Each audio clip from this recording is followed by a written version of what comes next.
Jadi satu, dua. Assalamualaikum warahmatullahi wabarakatuh. Tiga, dua. Sudah selesai. 4 guna.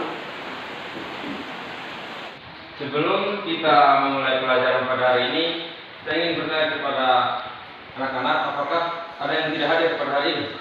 Semua. Apakah keadaan kalian baik-baik saja atau kurang sehat? Alhamdulillah. Sebelum kita mulai, saya kepada anak-anak untuk merapikan tempat duduknya.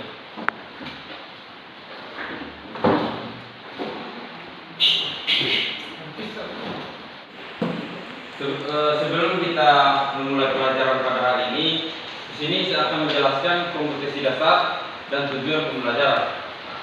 Untuk kompetensi dasarnya yang pertama di sini yaitu memahami dasar-dasar pembentukan kelompok sosial. Yang kedua, menganalisis berbagai bentuk dan jenis kelompok kepentingan yang ada di masyarakat. Kemudian tujuan pembelajaran kita yaitu menjelaskan 3 dasar pembentukan kelompok sosial. Yang kedua, mengidentifikasi 7 bentuk dan jenis kelompok kepentingan di masyarakat. Dan sumber untuk belajar kita di sini, kita menggunakan buku cetak kelas 11 untuk buku cetak sosiologi. Kemudian untuk kriteria penilaian, kita melakukan penilaian yaitu penilaian sikap, pengetahuan dan keterampilan. Dalam keterampilan di sini yaitu keterampilan kalian dalam melakukan sebuah diskusi untuk menemukan sebuah masalah. Sebelum kita memulai pelajaran pada hari ini, sini saya akan memberikan gambar dan saya persilakan kepada setiap siswa untuk melakukan identifikasi melalui gambar-gambar yang telah saya berikan ini.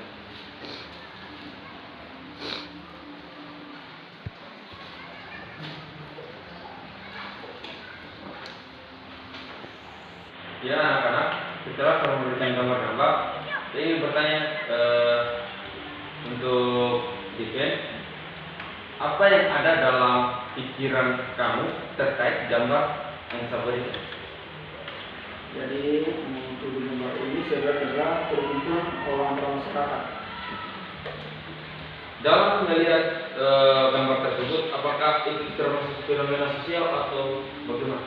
Ya, itu termasuk fenomena sosial karena di sini terjadi antara interaksi yang mungkin kita juga konvoi membantu perubahan jalan atau yang lain.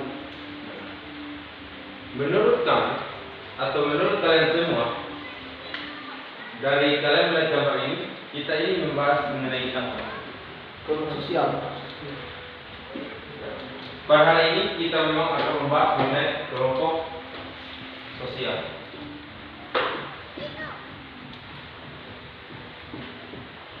Sosial yang ada di masyarakat.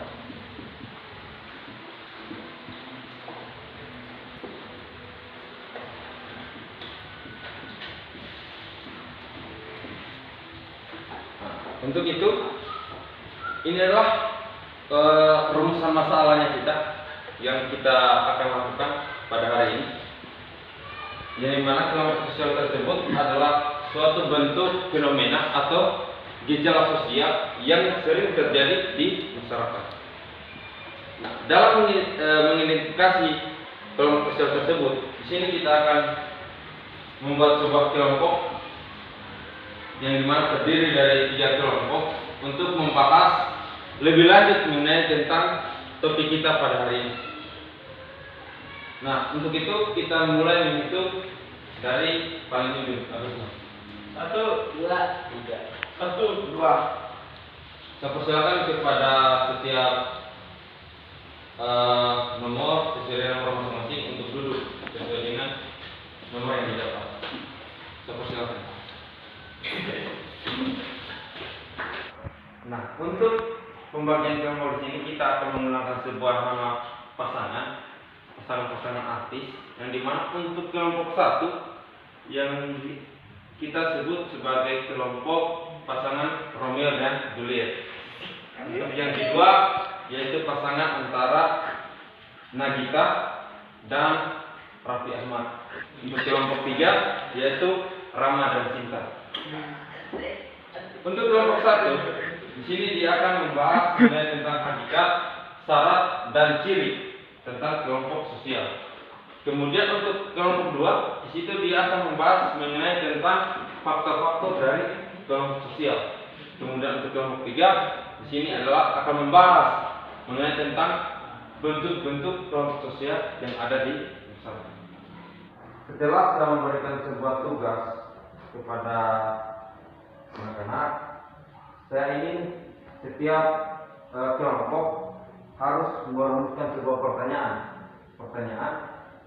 yang sesuai dengan materi atau tugas yang saya berikan. Yang kedua, setelah itu kalian harus juga mampu untuk menjawab pertanyaan-pertanyaan tersebut. Nah, untuk itu kepada kelompok 1 silakan memberikan sebuah pertanyaan, kemudian diberikan sebuah jawaban juga. Silakan. Pertanyaannya adalah, sebutkan beberapa persyaratan agar himpunan manusia dapat dikatakan sebagai kelompok sosial. Nah, jawabannya adalah 1. Adanya kesadaran sebagai bagian dari kelompok yang bersangkutan. 2. Ada hubungan timbal balik antara anggota yang satu dengan anggota yang lain dengan kelompok itu. 3. Ada suatu faktor pangkat yang dimiliki bersama oleh anggota-anggota kelompok sehingga berhubungan di antara mereka bertambah erat. Yang keempat, memiliki struktur, kaidah dan pola perilaku yang sama. Dan yang kelima, memiliki sistem dari proses. Oke, itu yang dapat saya kerjakan. Kemudian untuk kelompok 2, Ya, yang muncul dalam pertanyaan dan pikiran kami itu ada 2. Pertama adalah apakah bagaimana syarat dikatakan suatu masalah itu kelompok sosial, dan kemudian faktor apa yang menyebabkan kelompok itu disebut kelompok sosial atau masyarakat itu disebut sebagai kelompok sosial. Jadi yang kami dapat adalah yang pertama itu adalah disebut sebuah masyarakat disebut sebagai kelompok sosial itu karena apabila terjadi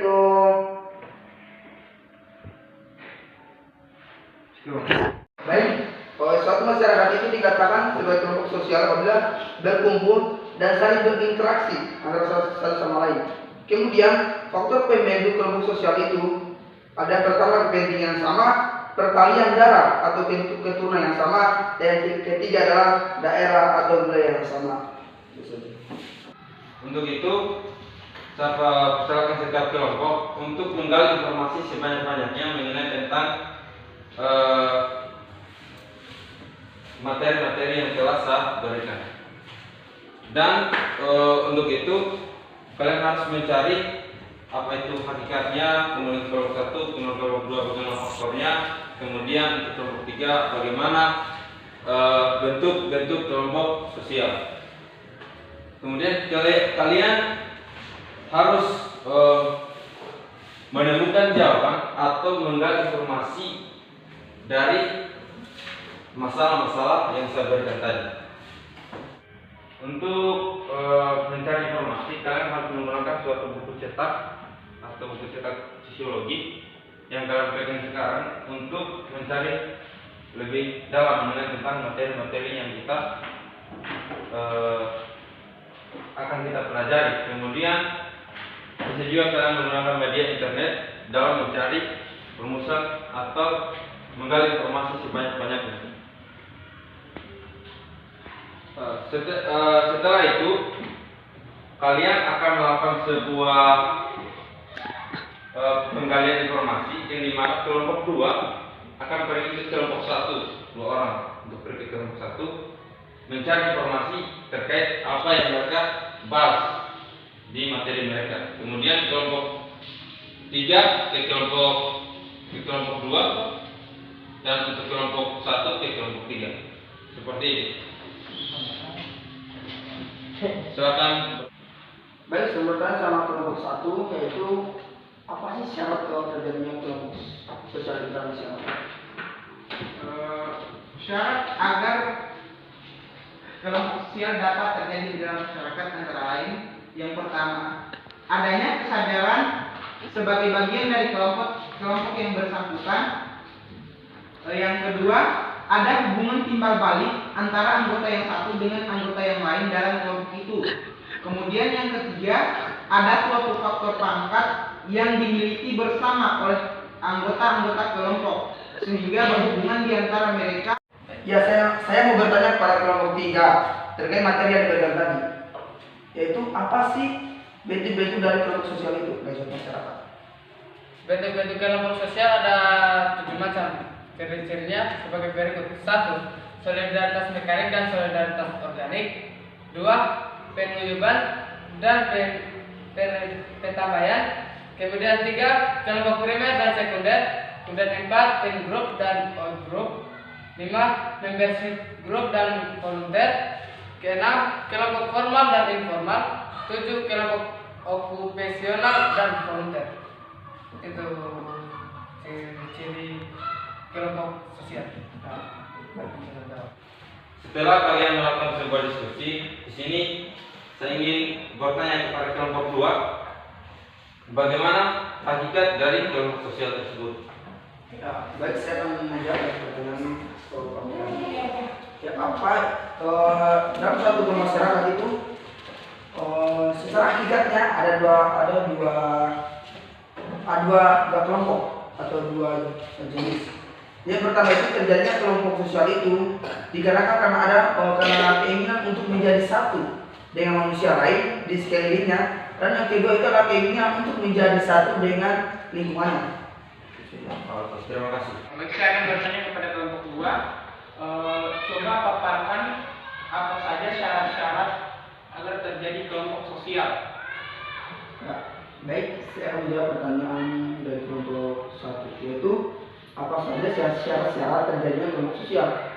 Jadi yang pertama itu terjadinya kelompok sosial itu adalah kelompok sosial adalah satu keutuhan yang nyata, dapat dikenal dan dapat dibedakan secara sosial. Kemudian yang kedua, tiap anggota kelompok sosial merasa memiliki kepentingan yang sama dan mempertahankan nilai-nilai hidup yang sama. Dan yang ketiga adalah tiap-tiap anggota kelompok sosial memiliki peran-peran yang berbeda. Bisa. Setelah kalian melakukan sebuah diskusi, banyak kesalahan-kesalahan atau kekurangan-kekurangan dalam melakukan sebuah diskusi tersebut. Kalian belum terlalu memahami bagaimana itu kelompok sosial, dan untuk itu saya akan memberikan sedikit pengalaman yang pada intinya kelompok sosial itu adalah sebuah gejala yang sangat penting dalam kehidupan kita, karena sebagian besar kegiatan kita berlangsung di dalamnya, yang dimana kita hidup di masyarakat itu kita akan saling membutuhkan satu sama lain, yang salah artinya kita perlu namanya interaksi atau mencari teman sehingga kita bisa membentuk sebuah kelompok untuk kelangsungan hidup kita. Sebelum kita mengakhiri pembelajaran kita pada hari ini, saya telah memberikan sebuah kesimpulan dan melakukan sebuah evaluasi mengenai tentang hasil diskusinya kita pada hari ini. Sebelum kita menutup materi kita pada hari ini, saya akan memberikan tugas kepada anak-anak untuk membuat tugas clipping mengenai tentang kelompok sosial yang ada di masyarakat atau yang ada di sekitarnya kalian. Apakah masih ada yang kurang dipahami? Tolong di. Tidak ada, Kak. Untuk itu, sebelum kita mengakhiri, kita berdoa sesuai dengan keyakinan kita masing-masing. Doa dimulai.